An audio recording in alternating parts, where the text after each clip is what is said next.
Hello and welcome to a new episode of the series Professor Independente. My name is Arthur. I'm a teacher of English, and today I have the pleasure and the privilege to talk to Hugh Dellar. Hugh, thank you very much for joining us. Thank you for inviting me. Lovely to see you. Hugh and I just had this conversation. We talked about his professional trajectory.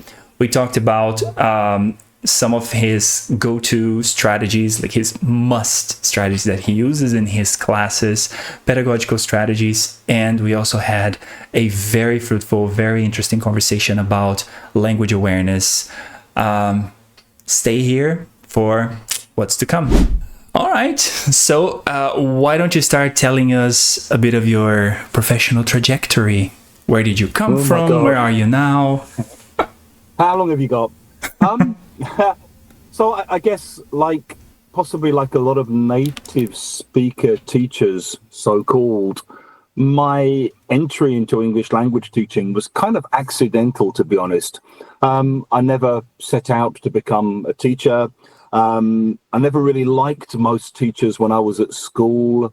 I never saw myself as becoming a teacher. I think when I was like a teenager, I was really into music. I wanted to be a kind of professional musician. I drifted into doing an English literature degree from 88 to 91. And again, I didn't really have any clear idea of what the point of it was. That was higher education? That was considered higher education? At university level. Mm-hmm. Yeah.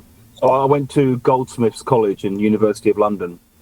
And I graduated in 1991. And I mean, I just had no idea what to do, really. I had some kind of vague idea that maybe I could become a journalist or a writer. So I sent off loads and loads of letters back then, because it was kind of pre-internet days. And they all kind of vanished into the void. And I didn't even get rejection letters back. It was just like... That's so frustrating, I must have right? sent like 200 letters off, and it was like just nothing. Just silence. So I kind of gave up on that idea. And then I spent about a year kind of bumming around, working in pubs and bars and shops and just drifting around, wondering what the hell to do. Mm-hmm. And eventually I had this idea that I wanted to go and travel. And luckily for me, I ran into an old friend of mine who was back in London, who I knew through music. And he called me up one day and said, "Do you want to go out for a drink?" We went out for a drink, and he asked me what my plans were. And I said, "I'm thinking of going traveling." And he said, "Why don't you become an English language teacher? That's what I've been doing. I've been in Ethiopia and Iran." And for me at this point, it just seemed so unimaginable that anybody I knew might have been in places like, which sounded as exotic as Ethiopia and Iran did to me then, that I was like, oh, interesting. And I said to him, problem is I don't really like teachers. And he said, "This is a good reason to become a teacher. You can look at it as a form of revenge." And for some reason, this kind of really appealed to me. And so in 1993, I did a C-TEFLA, which is what CELTAs were called before they were CELTAs. Okay. And I started teaching almost immediately. Was it a Cambridge certification? Yeah, it was a Cambridge one. So it was like the Cambridge Certificate of Teaching English as a Foreign Language. Mm-hmm. It was like a 1-month course. I mean, to be honest, a bit of a Mickey Mouse course that allowed me to pretend that I knew what I was doing. Okay. It equipped me with just about enough basics to kind of blag my way through, the coming year. I did some voluntary teaching, working with a lot of Colombians who'd been displaced by the war that was going on in Colombia. I got a job in a language school. And after about 6 months, I started applying for jobs in Asia. A lot of people I know who'd done the C-TEFLA wanted to go and work in basically Spain or Italy. I would say like 80% of Brits who do a initial teaching course go and work in Spain or Italy. Mm-hmm. And I wanted to kind of go somewhere a bit more challenging, a bit further afield. And so I started applying for jobs in Asia, like Vietnam, China, Taiwan, Japan, Indonesia. And the first place that offered me a job was Indonesia. Yeah. So without knowing really anything about the country, I kind of hopped on a plane and I bought myself like a, Learn to Speak Indonesian book and a Lonely Planet guide to Indonesia, and arrived in Jakarta. And I spent a couple of years there. and that was really, really interesting. I mean, it was really challenging because a lot of it didn't correlate with what I'd learned on the CELTA course, because like on the CELTA course, one of the kind of primary things is you put students in pairs to do pair work. Well, that doesn't work if you've got 40, 60, 80, 100 kids in a class, you know?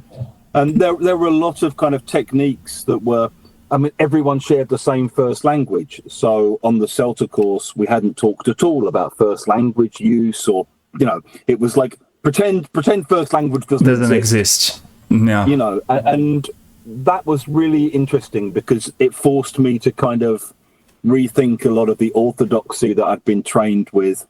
A lot of my students were Muslim. A lot of them were not really interested in British culture in the way that course books at that time presented British culture. So this was kind of the golden age of like Headway and those kind of books. So your students were adults?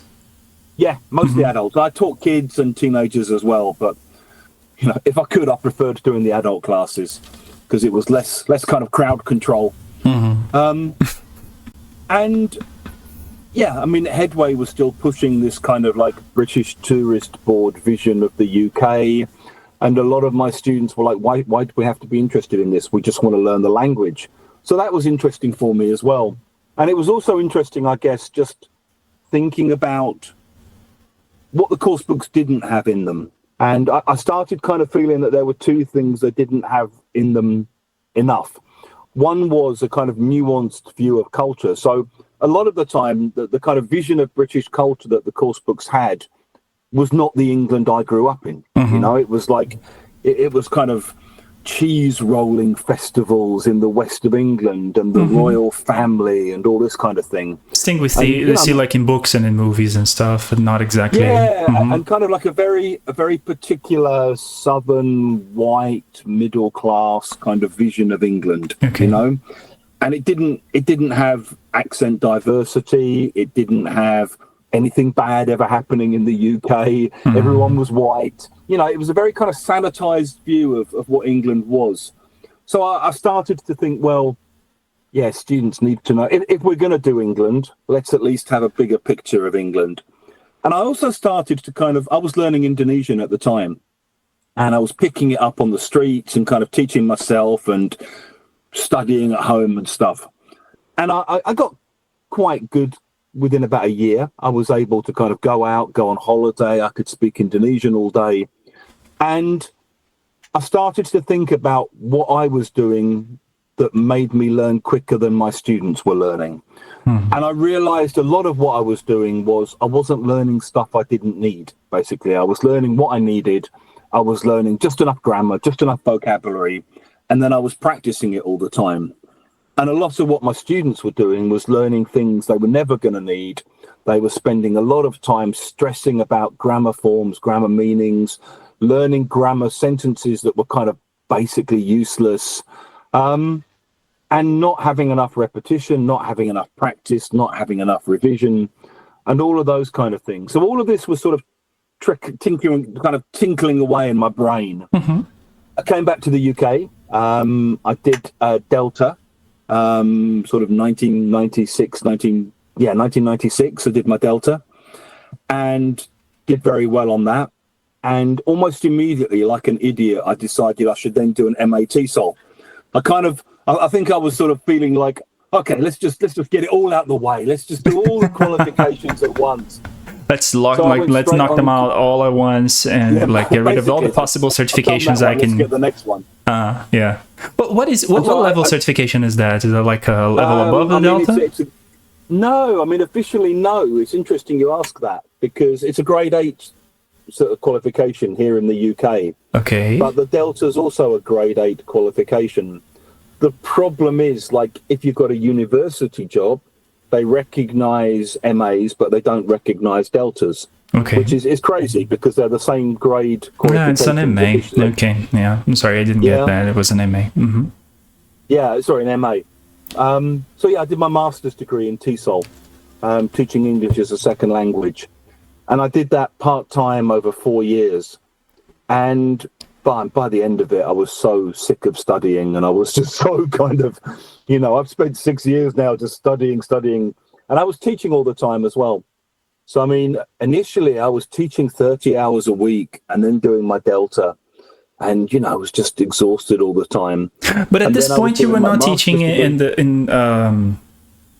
Indonesia anymore, right? No, I was back in London. Like you were fully teaching in London and living there, and okay. Yeah, I was I was in a private language school, and then I got a job at a kind of a further education college, and then in 1996 I got a job in University of Westminster, so teaching English and academic English and IELTS classes and elementary classes, Cambridge exam classes, all of that kind of thing. And I was doing like 25 hours a week teaching, something like that. And I was doing my master's degree 2 nights a week on top of that, and all the writing and the reading that goes with all of that. So that was a really kind of full-on time. On top of all of that, as if I wasn't busy enough, I've met this guy when I was doing my Delta called Darryl Hocking, who was from New Zealand originally. And we kind of really bonded, and we were both really interested in the lexical approach. We were the first year of the Delta course that had to read the Michael Lewis book, The Lexical Approach, as part of the set curriculum. Because I think the book came out in 93, and I think by 96, people had decided, this is an important book, people should be reading this. So we both read that, and we were both like, wow, okay, that's what we've been looking for. And we were also very interested in kind of discourse analysis and how the spoken language worked. And we were reading Carter and McCarthy and Swales writing about academic kind of discourse and genres. And so I was really interested in all of that. I have it over here. Yeah, every good bookshelf should have it. Yeah. Oh. Just lost it. Yeah, it's the it's academic right for graduate students. That's the one. I have it. Yeah. Great book. He just died recently, actually, John Swales. Oh, I didn't know that. Okay. Yeah, quite sad. And so, we both kind of started writing, and we were writing our own material. And we were doing this kind of crazy thing where we were recording endless conversations, okay? Like every time we had a conversation with anybody, we'd just record it, and then we'd transcribe it. About random topics. Anything, just random topics. We'd transcribe it, and then we'd start kind of looking at and thinking about what was going on with spoken language. And we started to notice all of these kind of phrases and chunks and things. And we started to kind of think, well, I've never taught any of this language, and yet here we are using all of this stuff. Why isn't this in course books? Maybe we should start thinking about a course book that had some of this stuff in. So by about 1998, I think, we had enough material together that we started to send it round to publishers and kind of say, we got this idea, we're influenced by the lexical approach, we're interested in spoken language. Here are some pages from a book that we'd like to write.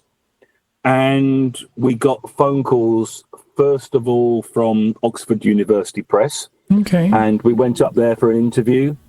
And we realized after a couple of hours that basically they were interested in kind of picking our brains on how we thought the lexical approach might work in a course book, but they didn't want us to write the book we wanted to write. They offered us another book. And the guy I was with, Darryl, basically just kind of pushed this away and said, I don't even want to look at that, and walked out the room. So I'm like, that was bold. Okay. That was really bold. Thank you very much for your time. Lovely to meet you.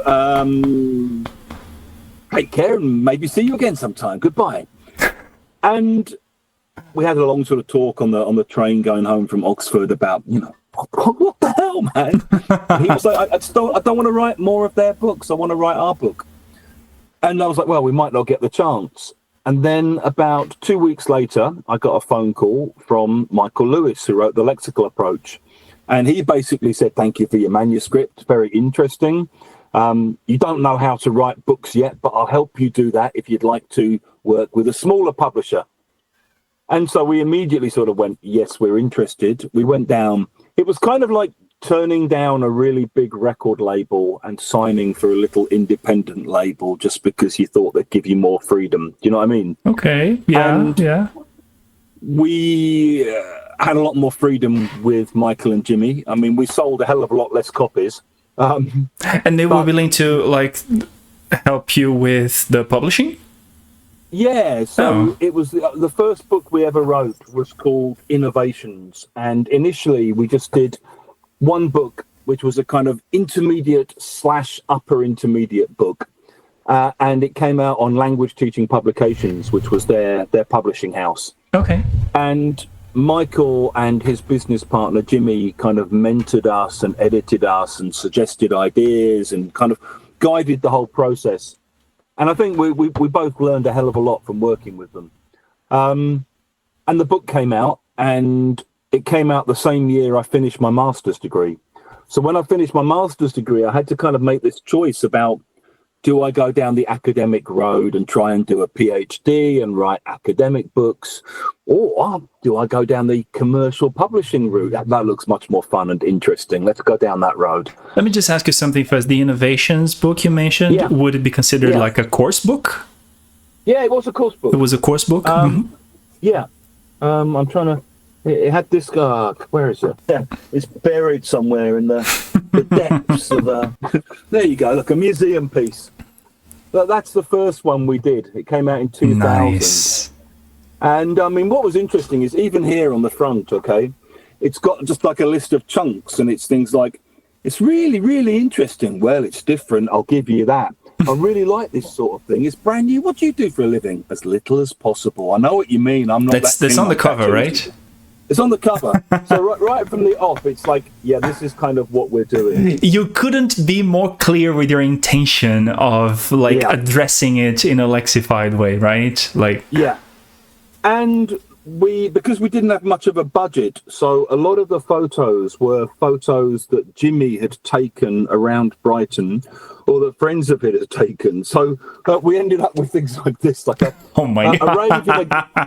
rave in a gay club that wouldn't get past international publishers anymore. You made the right call, I have to say. You really made the right call. It was amazing. Yeah, I mean, there's just things like that. Like, oh my gosh. A guy having a drag on a cigarette. It's like, you don't see that kind of thing in course books. And then we had just things like this. These are all people that they knew around Brighton. So it was like a really random selection of people, and it kind of represented a different kind of England. We had listening, just stuff like that. People that you don't usually see in course books. And I think what we did that was very, very groundbreaking was we looked at lots of little features of spoken language. So, I mean, just that page there that I opened on, there's a thing called softening. And it's like we use expressions in colour to soften what we're going to say. We do this when we disagree or have something negative or unusual to say. How'd you get on with your brother? Well, actually, not all that well, really. What does your dad do for a living? Well, to be honest, I'm not really sure. I find him really dull, don't you? Well, to tell you the truth, I don't agree, actually. It's just looking at all those kind of little features of everyday speech. And we did loads and loads of that. And I think what happened because of that was the book, it was like a kind of cult book, basically. It was like, it didn't sell massively, but everyone who bought it and used it was really impacted by it. I mean, even now, I still have people coming up to me kind of saying like, I loved your first book, it changed my life. And it's like, you're the person who bought it, But I think it was because it was so radically different. It really kind of shook up the industry in a strange way. And people sort of went, what the hell is this? And where's this coming from? And I think what it did was to start a conversation in the industry about, we probably need to take spoken language more seriously. We probably need to look at lexis beyond single words.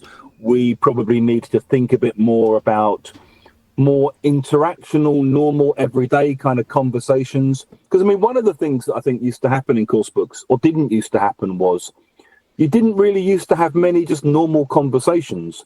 You'd have listenings, which were like, you're going to hear an interview with a Frenchman who ate an airplane. And there'd always be kind of like wild, interesting stories. And then you'd have kind of transactional conversations, which would be like booking tickets or ordering in a restaurant or whatever. What you didn't have were just like two people chatting and getting to know each other. You didn't really have listenings that were like, listen to two friends talking about what they did at the weekend. Or, listen to two people talking about films they've seen recently, or two people talking about their plans for the holidays. And we had a lot of that kind of just everyday conversational stuff.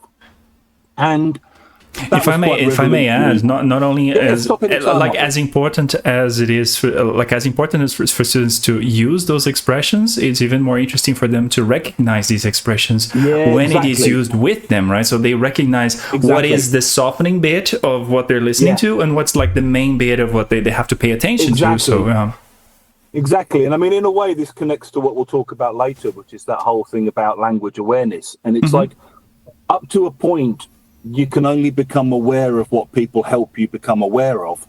And if you're a student, I think you're kind of dependent on your teacher and your course book to help you become more aware of the way in which language works, which words go together, what function those words have, what contexts you encounter them in.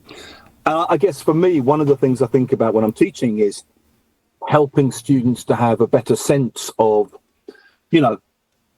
what's going on with spoken language and which words go with which other words and what variations you might see of those kinds of words. And as a teacher, I think if you're doing a lot of that kind of thing, slowly over time, the students start kind of noticing a bit more things for themselves. Yeah, they pick up on the things that you say, And I think it's always true that whatever the teacher's concerns are, the students pick up on that. So when I was a more grammar-obsessed teacher in my youth, and, when I was doing a lot of kind of, what's the difference between John left when Mary arrived, John was leaving when Mary arrived, and John had left when Mary arrived. When I was doing all that kind of stuff, mostly the questions my students asked me were about grammar, because I guess the message I was sending them, I wasn't even conscious I was doing it, but I think what I was sending them as a subliminal message was the most important thing to worry about is grammar structures and forms and meanings. And so the students pick up on that and they reflect that back to you. When you start looking a lot more at spoken language and, just odd little features of things that are going on in the language, students start kind of going, so what's going on here with this bit then? And sometimes they'll ask you things which you haven't thought about as a teacher. And you have to kind of look at it and go, interesting. 30 years of teaching and I've never noticed that before. How can I explain that? And sometimes you can't. And sometimes you have to just hold your hands up and say, let me go away and think about it. And, we'll come to that bit later. So I started writing and I was teaching at University of Westminster.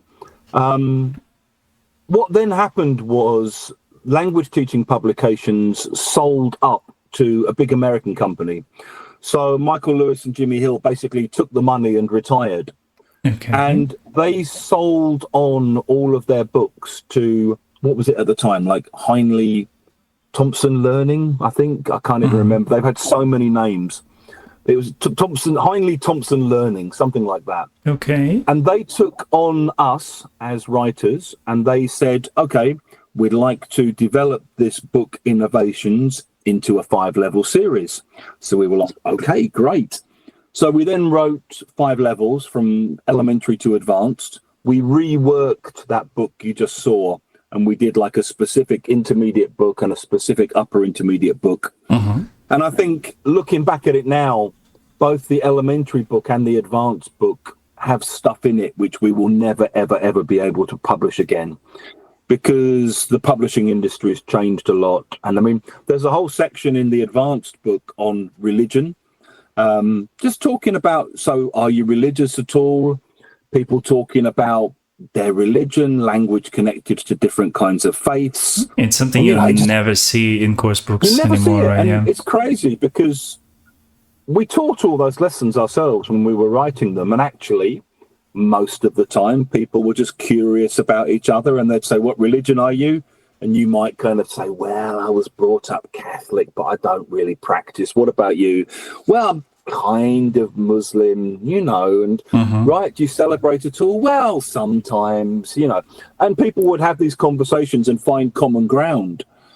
And yeah, you'd never get that. We had a whole double page in there on taboo language and the way in which it was about this shop FC UK and French Connection UK, and you used to get these hats like FC UK, which looks a bit like fuck, and it was a kind of, it was a taboo breaking brand at the time. And so the article was kind of about that, and kind of about the way in which swearing has changed. And, it was like, you'd never get this stuff in a course book anymore. The elementary book was based around 24 conversations and just looking at just enough grammar and just enough vocabulary to have those conversations. So like one unit would be called something like, "What are you doing tonight?"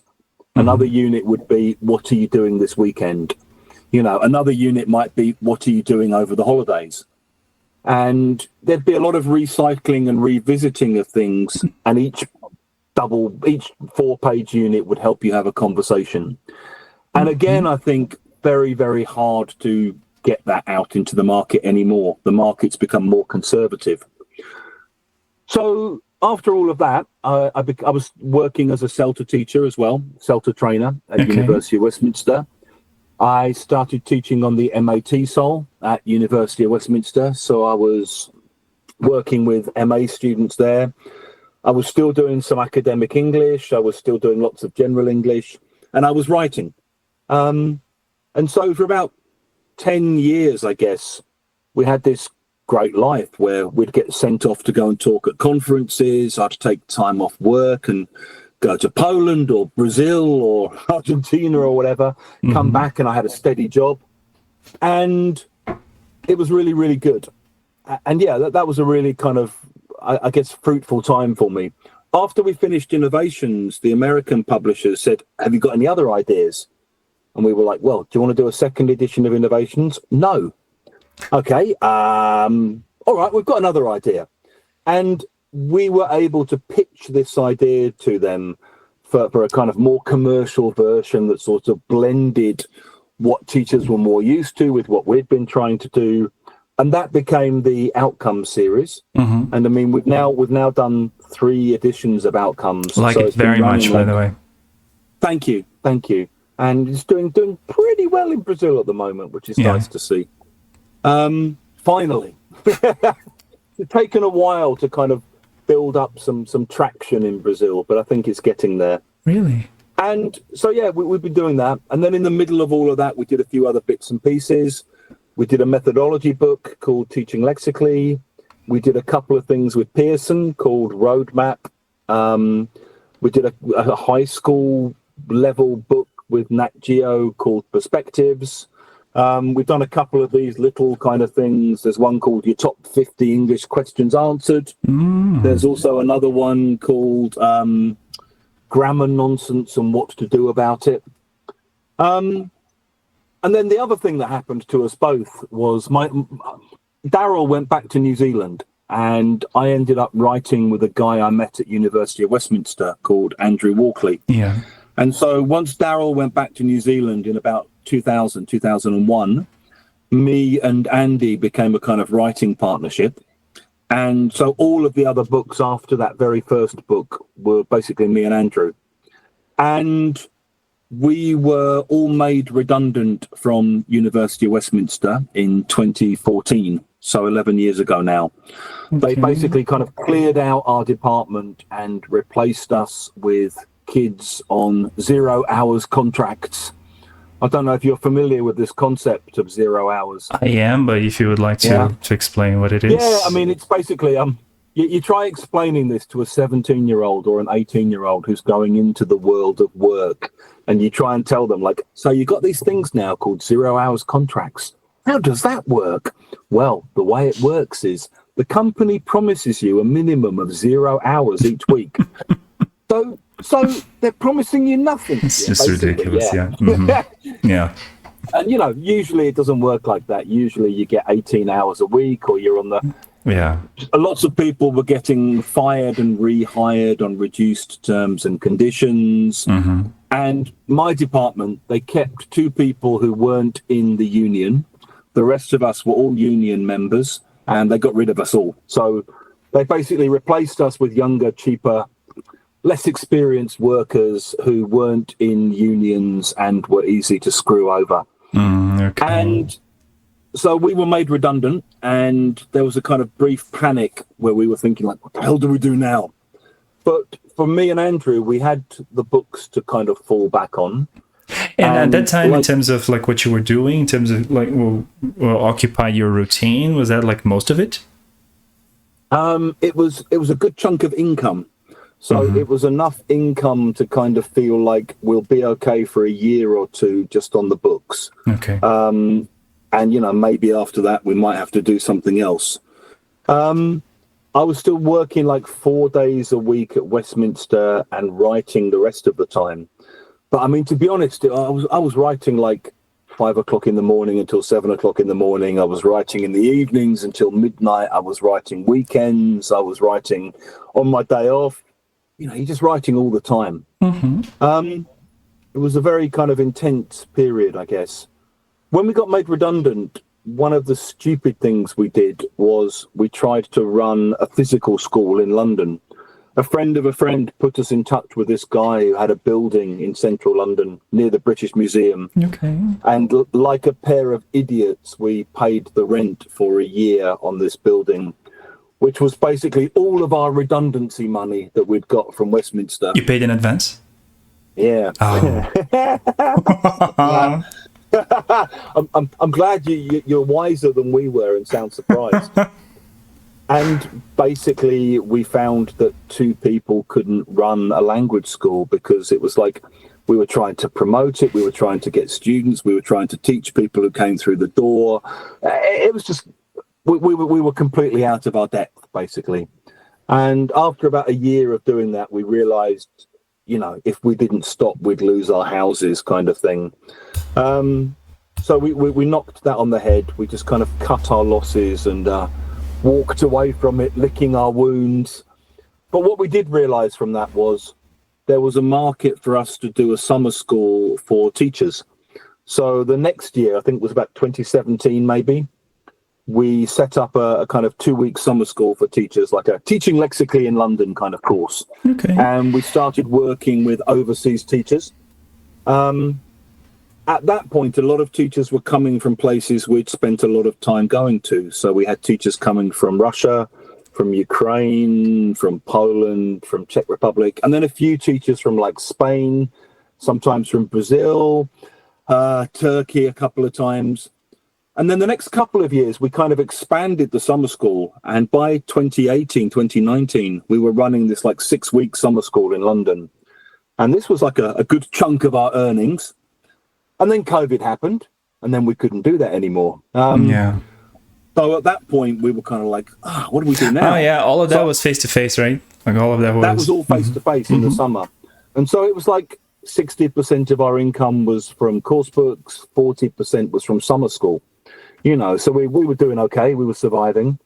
Then COVID happened, and we kind of panicked and thought, what do we do now? So we pivoted to online.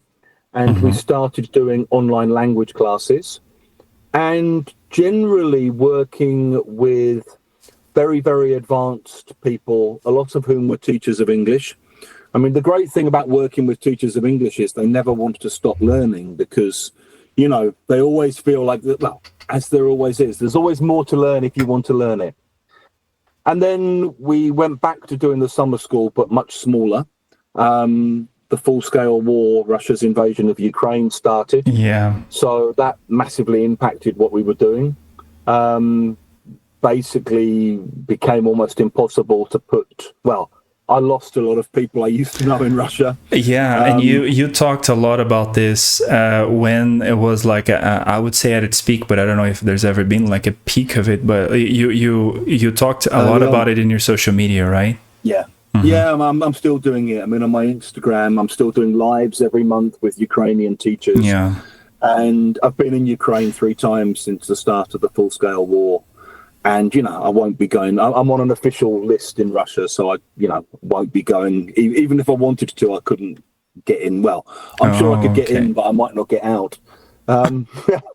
So, yeah, all of that affected the business. And I guess anyone who's self-employed, you're constantly having to kind of go, okay, now this. What do we do in response to this? So now what we do is we've just finished writing 3rd edition of Outcomes. Mm-hmm. We're doing a 2-week summer school, just a kind of teaching lexically course. And we're running teacher development courses and high-level language classes online, sort of 30 weeks a year, something like that. Mm-hmm. And that's getting us through at the moment. And a lot of things have changed. Publishing's become much more conservative than I think it used to be. I guess because of the threat of the internet and teachers making their own lessons and bootlegging and trying to hit as wide a market as you possibly can, and just stuff like brand concern. So if one book from a big company gets banned in Saudi or in the Catholic schools in Brazil or whatever, it affects the whole company's reputation, and it might affect other books getting adopted. So they've become much, much more conservative than they used to be.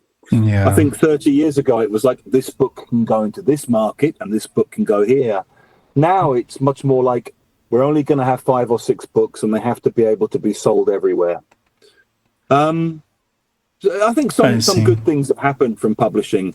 I think generally, it's much less native speaker focused than it used to be. You've got a much wider range of accents. You've got much better representation of different kinds of people. Mm-hmm. You've got stories from around the world. There are many things that have changed for the better. But I think in some ways it's become more conservative. In terms of topic, in terms of language. Yeah. Mm-hmm. And in terms of sort of author voice and taking a risk on authors having their own vision for the course, because everything's kind of focus grouped to death now, and you've got most course books. I think we're probably the last of the kind of, we authored all 6 levels of our books. Almost every other course book you'll see is different authors on each level. Mm-hmm. And there's a kind of central editor kind of pulling it all together. And often you don't even know what's happening in the other levels while you're writing your own levels, So all that's changed. I think the other thing that's changed is just publishers don't send people around the world in the way they used to. So, the old days of publishers calling you and saying, hey, how would you like to go to Peru for 4 days to explore possible new markets? Mm-hmm. That's all gone. What you now get is, would you like to do a webinar for Peru? Which is great. I'm happy to do webinars for anyone who wants a webinar. I would love to be having this conversation with you in person, like over beers. You know what I mean? It's different, because if you meet people in person, you chat while you're having a coffee in the break. Maybe you go out for a drink afterwards. Mm-hmm. It's a different kind of relationship. It's a different kind of connection, right, that you establish with those groups. Yeah. Mm-hmm.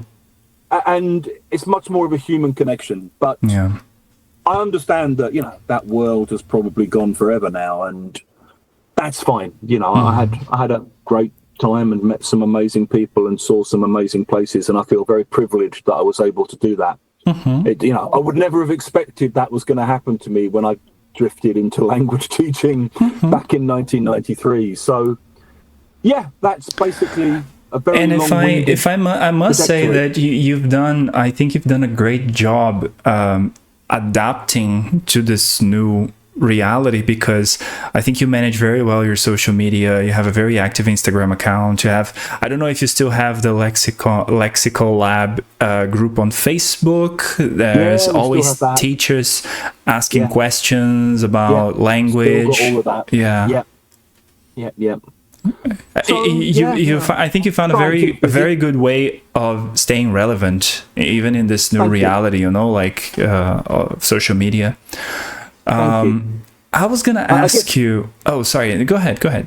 Just one quick thing about that. I guess the other thing for me is I kind of always wanted to be accessible and available to people. Because like, when I started teaching, the idea and I'm a witness to that, you know, like you are.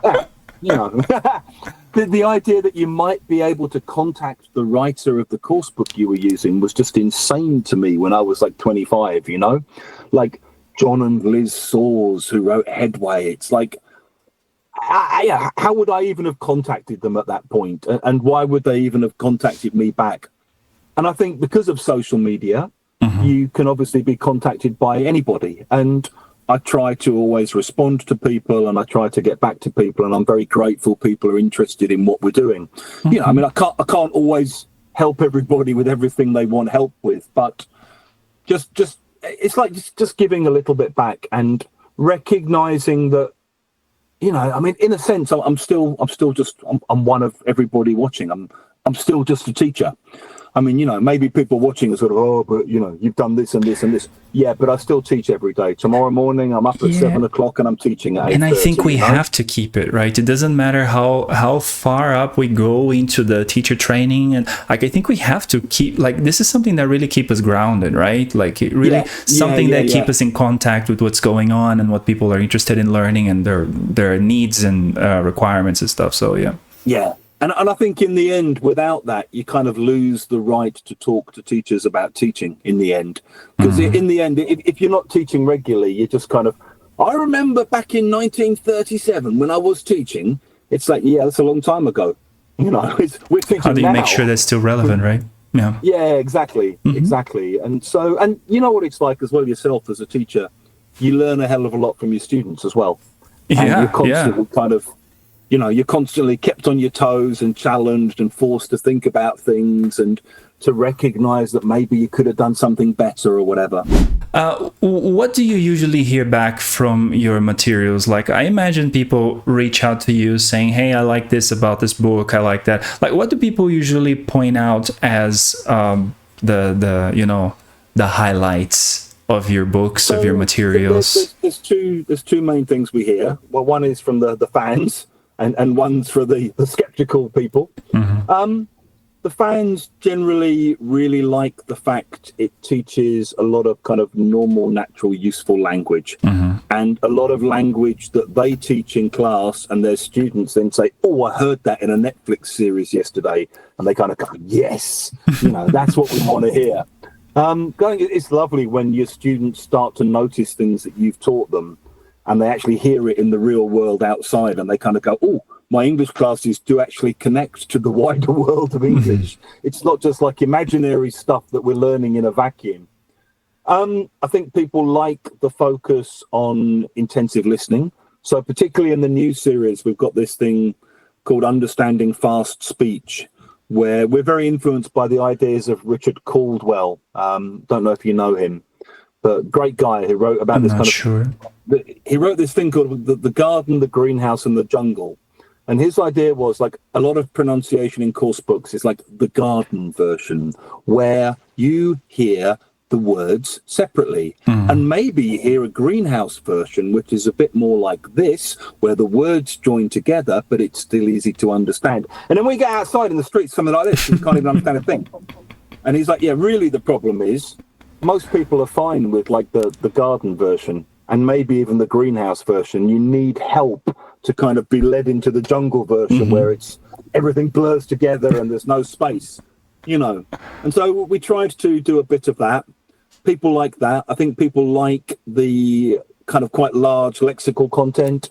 People like the topics generally, and the fact it's kind of coming from a slightly, I don't know, left of field perspective, or a kind of, you know, we're trying to come up with topics that we think are relevant and modern. Like more progressive views, maybe, or something. Yeah. I mean, you know, I guess every course book probably at some point the politics of the writers kind of bleeds through in some way or another. And I mean, just like I used to feel Headway was kind of like this very traditional, old-fashioned, conservative view of course books, I'm sure some people kind of recognize something in what we're doing with Outcomes, where they're like, okay, this aligns with our values. Yeah.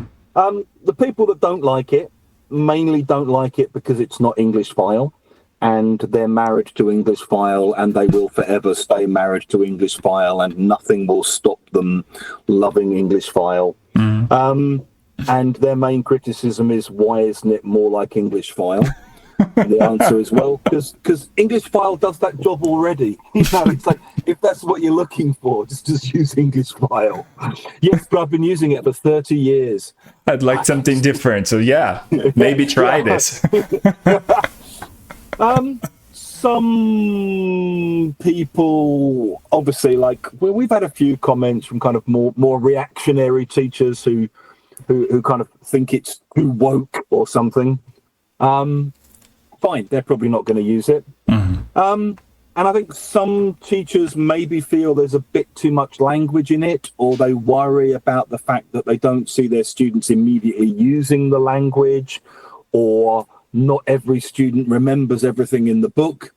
And it's like, yeah, that's called using a book, and that's called the learning process. But for some reason, there's a sort of fear of that with some books more than others. And it's funny because, I mean, English File has all those pages at the back with all those pictures of vocabulary. Exactly. And it's like, what? So when you're using that, all your students remember it all and start using it? I don't think so. Is it just because it comes in the form of an appendix that you don't mind it? I think that's partly it, and I think partly it's because a lot of it is just connected to pictures. I guess you just revise it by kind of going, what's that? It's a dog. Good. What's that? It's a cat. Good. Like, it's easier to manage. It's easier. It's easier to manage and to kind of systematize and to revise. Whereas if you're learning collocations and chunks, it's messier and it's a bit harder. Yeah. And I think just some teachers' expectations are very unrealistic. There's still, because of that kind of present, practice, produce paradigm, there's this idea that you can present language to students, get them to practice it, and then they'll start producing it. And it's like, it doesn't really work like that. It's a lovely idea, but I think you're optimistic if you think your students are going to do a vocab exercise, do a controlled practice, and then immediately all start using it. It's not going to happen. Yeah. And it's definitely not going to happen next lesson when you're revising it. It's so. And I just want to make a comment here for the people who are listening to us. I also like to invite you to. There's an interview. It was carried out in Portuguese with a friend of mine, highly qualified teacher. His name is André Hedlund. We had a conversation about the PPP. I know him. I know him. Yeah. You know him? Yeah. He's an amazing guy. And we talked about the neuroscience of learning, the evidence-based learning, and we had a conversation about the present, practice, produce, and some of the quibbles that he also has with it was a very interesting conversation, and we go in that direction. It's like, is that production the end of it? Yeah, exactly. Is it the end of it? Is it what you're going for, or is it something else after that? Like, what's that? I mean, I know for myself that sometimes, I'm trying to learn Ukrainian at the moment, and I can do a lesson where the teacher will ask me questions, and I'll be able to come up with basic answers, and I'll produce the language, and it will look like I'm able to use it. 2 days later, we have another lesson. She'll ask me the same questions, and I'm like, I remember that you asked me that question last lesson, and I remember that at that point I knew what it meant, and I remember that I knew how to answer it. But you're going to have to remind me again what the hell it means, because it's all gone. It's like just 48 hours and it's gone. Yeah. So the fact that you can produce it on a Tuesday is no guarantee that anything's going to stick by the time you come around to Thursday. On Wednesday, yeah. Mm-hmm. No, absolutely. It's just life's cruel like that. I like to have a conversation also with my guests about some of the pedagogical practices that they have in their classes. Like, what do you do with your students? The moment you started doing it, you never stopped doing it. Like, what have you added to your lessons? And it doesn't have to be recently. It can be something that you learned a long time ago and you never stopped using. Can you give us? It's a really interesting question, actually. So I think one thing is, and this may sound really weird, but it took me a long time to get to this point. I basically only have meaningful conversations with them. Okay. And I think when I was a much younger teacher, a lot of the classroom communication wasn't there because it was about the students or about real things. It was basically there as grammar practice, and a lot of it would be quite weird.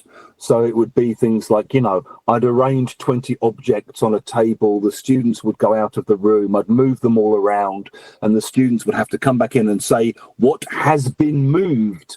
And they'd say things like, the cup has been moved. It was over there and now it's there. And you'd go, great, 1 point. Check. Or would do kind of like, what would you do if you won £1 million?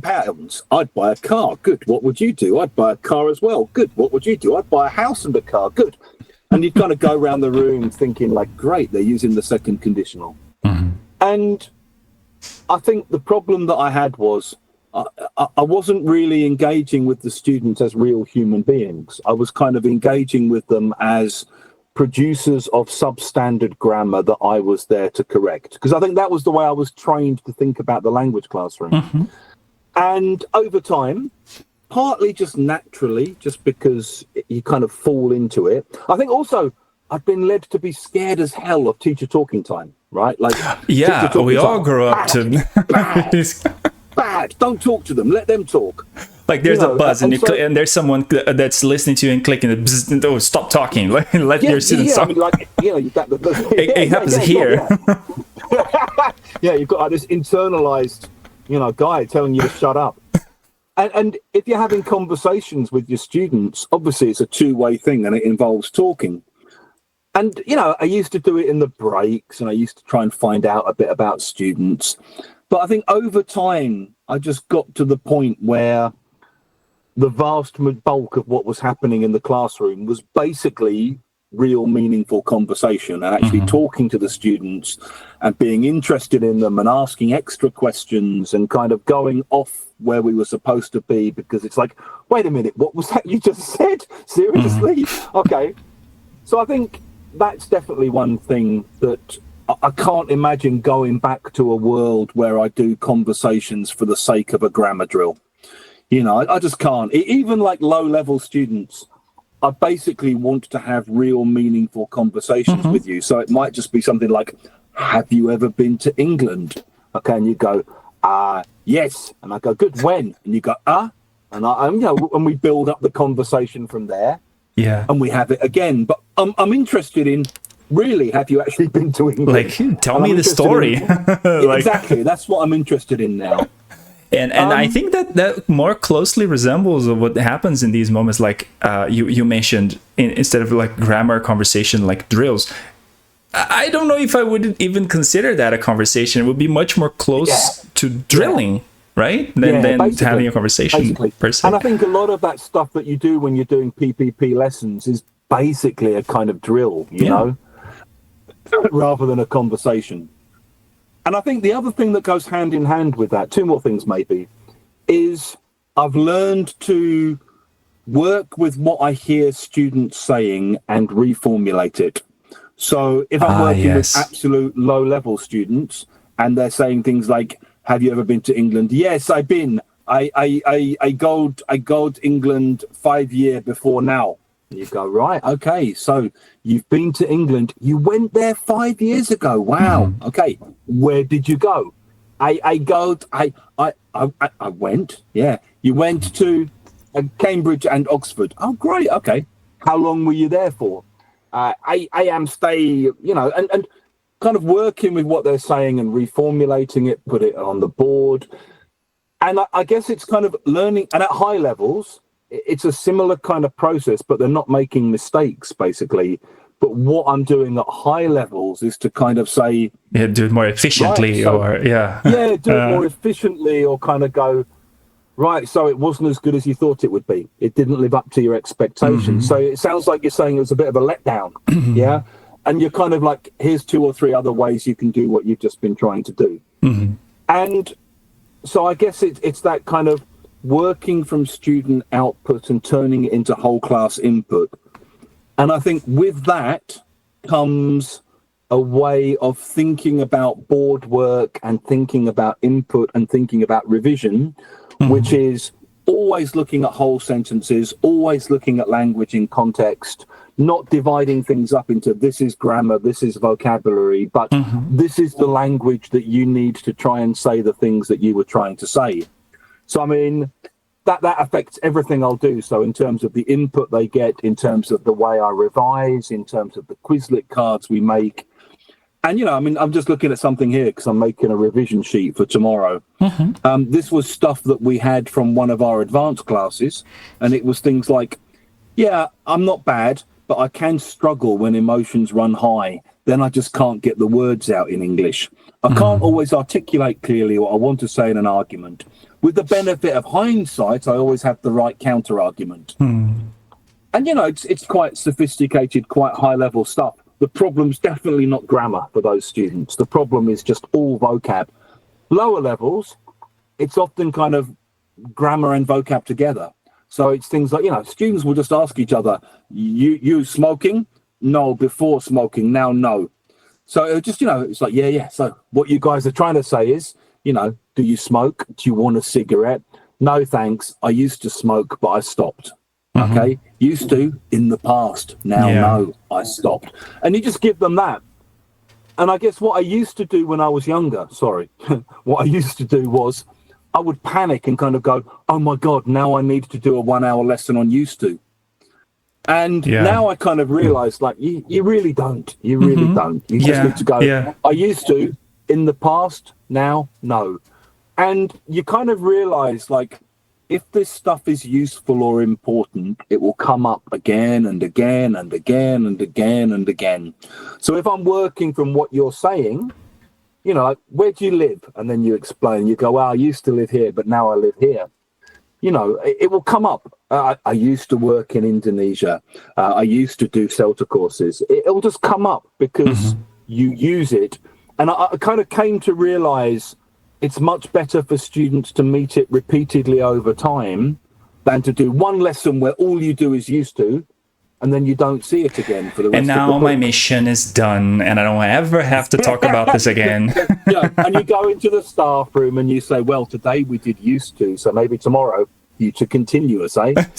You know, I used to think like that, and I completely stopped thinking like that. And I just have something else to comment on in this, because not only does that have an effect on students' language, but I think it also has an effect on the bond that you develop with the students, because they actually feel like you're listening to them and you're paying attention. Once I repeat, like, I like to stay quiet when my students are speaking, and I encourage them to go on even though they're not sure if that's the correct form, and I say, that's all right, keep going.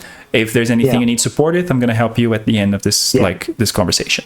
So they go on, they talk about it, and at the end they just, like, depending on their level, they just exhausted, like, oh my gosh, do you understand what I said?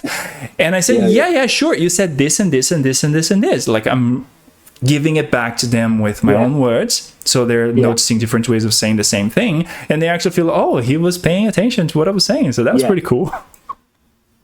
And I think that whole issue of the bond is really important, because I mean, when I think back to my experience of being at secondary school, the teachers that really made a difference to me were the ones who were interested in me as a human being. I mean, I had this great English teacher called Sue Briggs, and I remember when I was 16, I started doing my A-level, and she was asking me, like, what kind of stuff are you interested in? What do you read? And I said, I'm quite interested in 60s stuff and, like, 60s music. And she gave me this Joan Didion book, Slouching Towards Bethlehem. And she said, have you read this? And I was like, no. Do I need to? Is it on the syllabus? She went, don't be silly. No, you know, the syllabus doesn't have stuff like this on it, but you might enjoy it. Keep it. It's yours. I was like, seriously? And you kind of take it home and read it, and it's like, that was amazing. Have you got any more? You know, what else should I be reading? And just the fact that she bothered to find out what I was interested in and point me in certain directions had a huge impact on me. You know, it had a huge impact on me. And she also used our first names instead of our surnames, and we called her by her first name, and we actually had discussions in classrooms that were, you know, it was like, but what do you think about what the character did? And it was like, what, just my opinion? Like, really? I give my opinion now? Like, is this some kind of a trick question? Like, am I? And that was so rare when I was at school. And I think that really, really stays with you, that kind of someone who takes an interest in you and remembers things about you and responds in ways that show that they've been paying attention to who you are and where you're coming from. Yeah. You know, so I guess, yes, that whole way of changing teaching towards where I am now feeds very much into that. And I'd like to think I've got a much, much better bond with the people I work with than I did, say, 30 years ago, you know? Yeah. Where all I knew was, can you say th and t, you know, or can you use the present perfect simple correctly? That was basically the way I understood people, you know. That one can't use the past perfect yet. Changes a lot the learning experience, right? Yeah, it's the least interesting thing for me now. Yeah. One of the things that I really shows in your profiles, like, because I have most of the contact I have with you is through social media, and one of the strongest thing that shows up is your interest in language awareness, and how you're always commenting on what other teachers, or I would say some of your students, who I also believe are teachers, come to you and they ask you questions, like very specific questions, things that you may have even like not really thought about, but you actually like you gave it some thought and you're like, oh yeah, this may be related to this. So a lot about language awareness, right? Do a lot in language awareness in your when you speak in social media. And I was wondering, independent teachers, who are the main audience this channel here, they struggle a lot with language awareness, because I think this is not something we're so focused on teaching the lesson that we sometimes forget to, you know, consider what exactly is this that we're teaching, you know? And what kind of advice do you have for teachers in that area of like developing language awareness and how to do it in a more regular basis from their teaching practice, you know? So I would say the first thing is keep a note of everything your students ask you. So, I mean, this book I was mentioning earlier, your top 50 English questions answered, this basically came about from, I've got a Facebook group called English Questions Answered. And if you're watching and you're not on there, please come and join. A lot of the people there are teachers, but some of them are also just language learners. And some of the teachers ask questions that their students have asked them that freak them out. Some of them ask questions that they're just suddenly thinking about. Some of the students ask questions. And some of this is questions I've been asked by my own students. And when you start thinking about things students ask you, it forces you to kind of think really hard about language. So we've got 50 questions in here, and it's things like, which one is correct? My favorite animal is dog, the dog, a dog, dogs. You go, okay, that's quite interesting. What's the difference between big and large? Okay. Whew, tough question. I heard a football fan on a radio phone-in commenting on the decision of his team's manager to quit after the team's relegation. He said, I thought he would have been fantastic for us next year. I'd have thought we would have had a really good chance of going up. Why did he say, I would have thought? Why not just, I think? Okay, so a lot of the time when you're working with students, whatever level, they'll ask you questions which maybe you know the answer to, maybe you don't. And I mean, this started for me years ago when I was first working at Westminster. I'd come into the staff room and I'd kind of go, so, you know, that pre-intermediate group we're sharing, they asked me today, what's the difference between oily and greasy? You go, yeah, that's quite a good question, isn't it? What did you say? Yeah, I told them this, but I wasn't sure. So the first thing I would say is, you know, just check in a good dictionary, okay? You know, look in the Oxford Dictionary, the Cambridge Dictionary, something like that. Usually you start to notice little patterns. So you kind of go, so greasy food is like if you fry it in too much oil.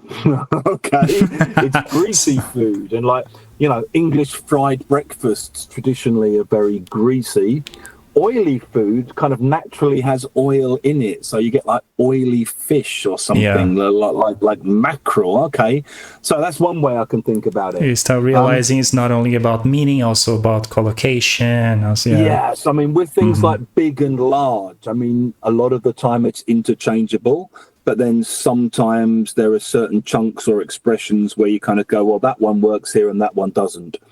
So a lot of it was just looking in dictionaries and starting to kind of go, so it's not just about the meaning, it's about the usage and about the collocation. And I would have thought he would have been that's just a distancing thing. It's nothing to do with third conditionals. He's basically just saying, I think, but I'm not really sure. Mm-hmm. So you start to kind of just think about these things, talk about it with other teachers, on the English questions answered group. I mean, it's kind of like a language nerds group, and this is what we talk about.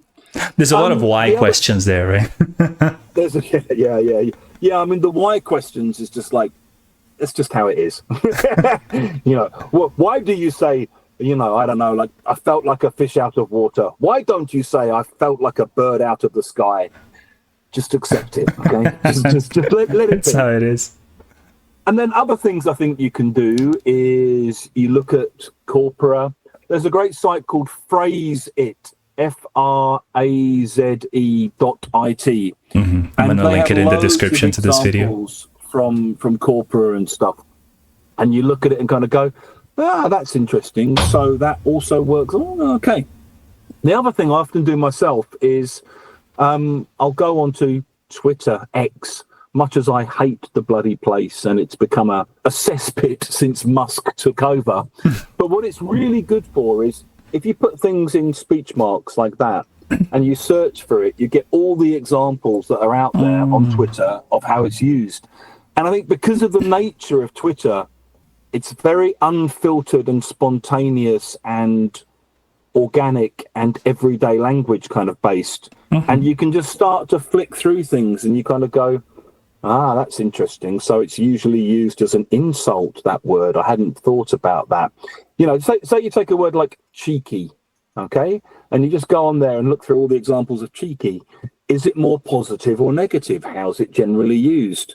What kind of things are described as cheeky? Right, cheeky little grin, cheeky little face, cheeky little so-and-so. Mm-hmm. Okay, they're all quite affectionate. They're about kids. They're adults talking about... Okay, so you just start to get a sense for how it's used. Mm-hmm. I think what then starts to happen is, as a teacher, you start to transmit more of this information to your students because you've got it in your head.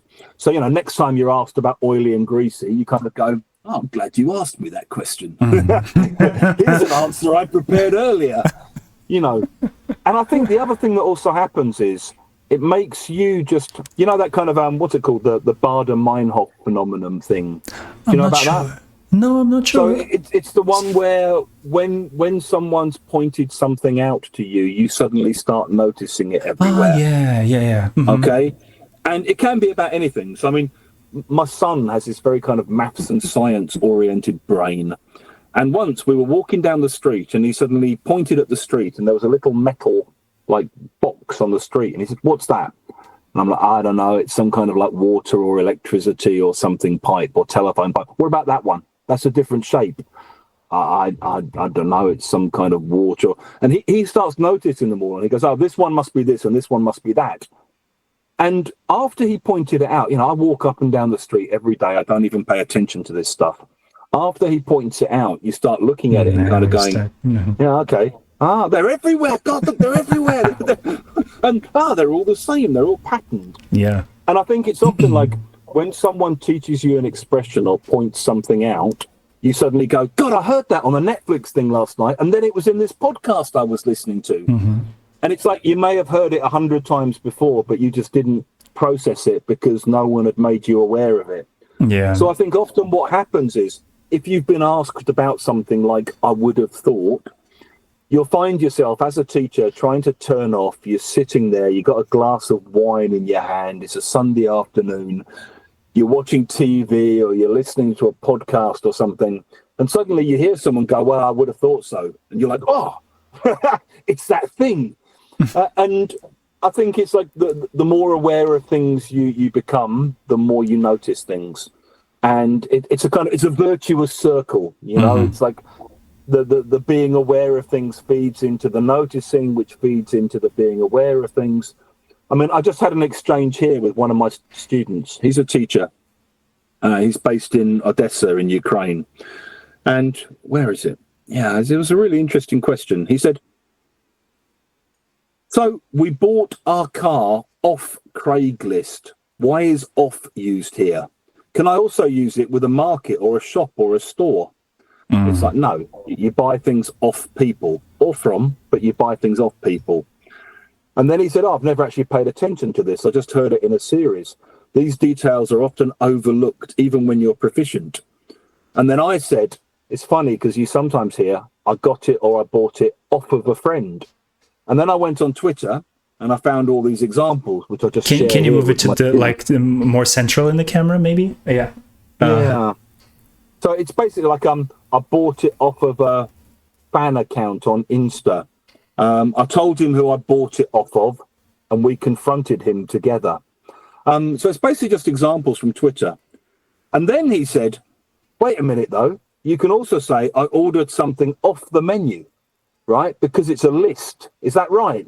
But interestingly, if you order off menu, it means ordering something which isn't on the menu, right? And it's like, because we're having this conversation, he's obviously kind of going, okay. Wait a minute. It's like this. And so I think it's just... We start experimenting, right?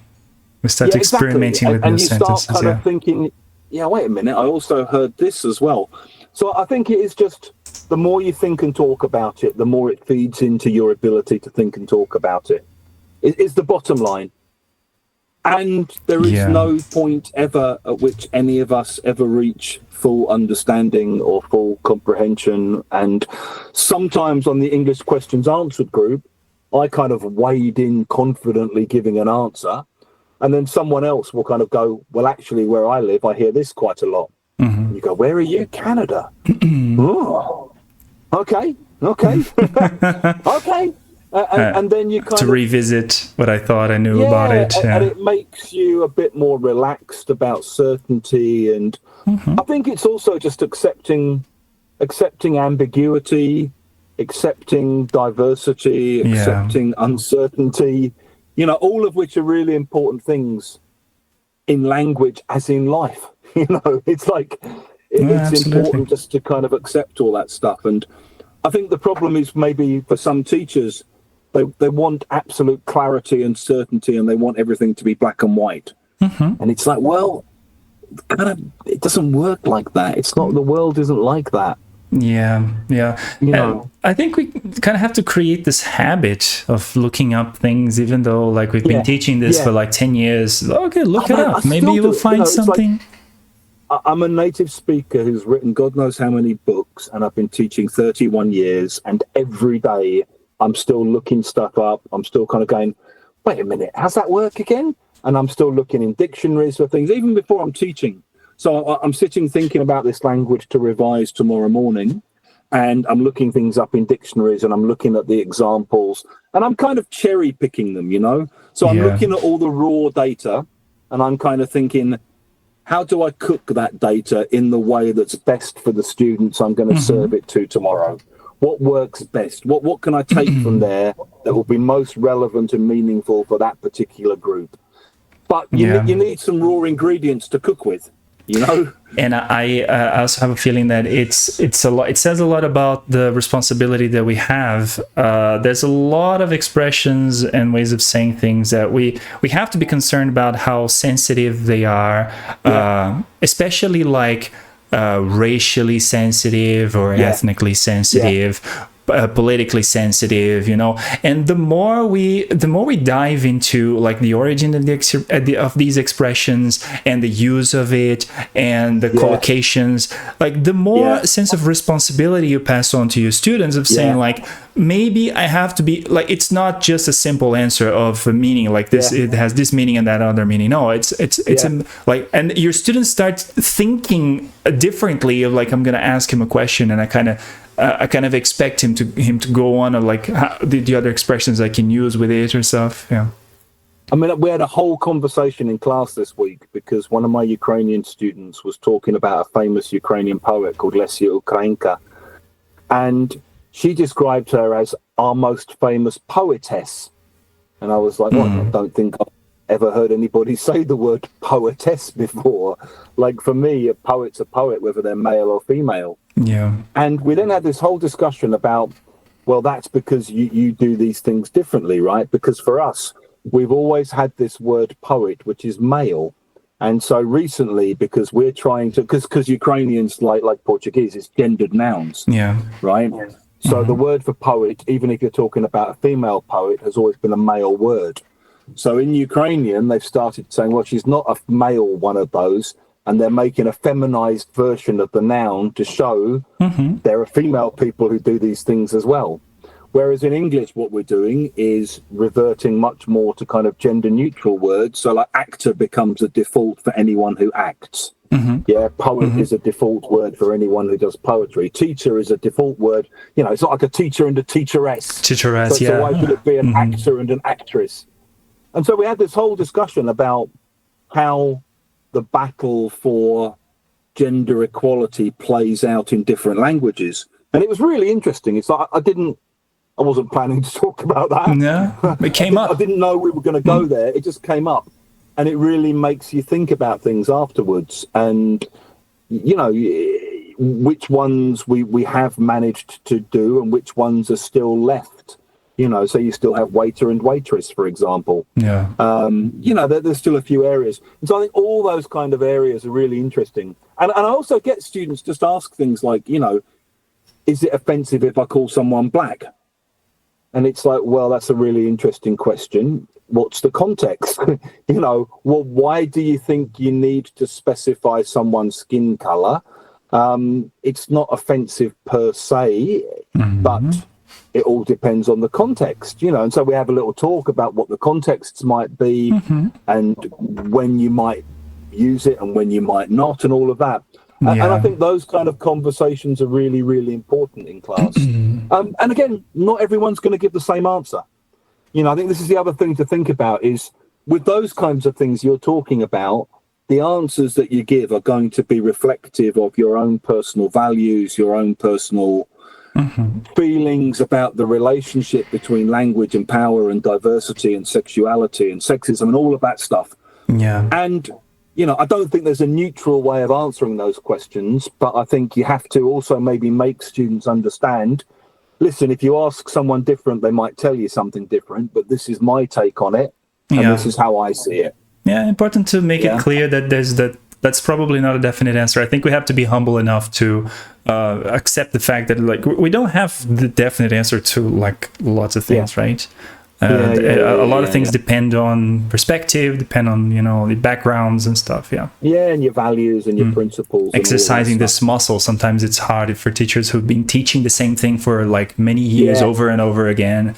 And like, But I think you're right that particularly as language teachers, you know, we have that responsibility because I'm sure in Brazil as well, language is very political and it's kind of at the center of a lot of the culture war stuff and, you know, no, like absolutely, pronouns, all that kind of stuff. Yes. It's like, you know, having discussion, it just comes up, that stuff, it just comes up. And it's important to kind of think about and to be flexible about and to listen to other people's opinions about and to kind of, you know, exercise this muscle, right? Yeah, I like the idea of exercising the muscle. Yeah. I can't thank you enough for this conversation.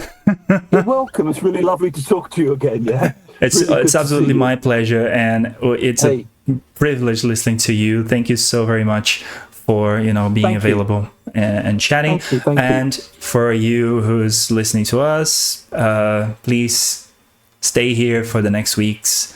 Let's keep this conversation going in the chat and subscribe to the channel to receive notifications for future interviews. Hugh, thank you very much.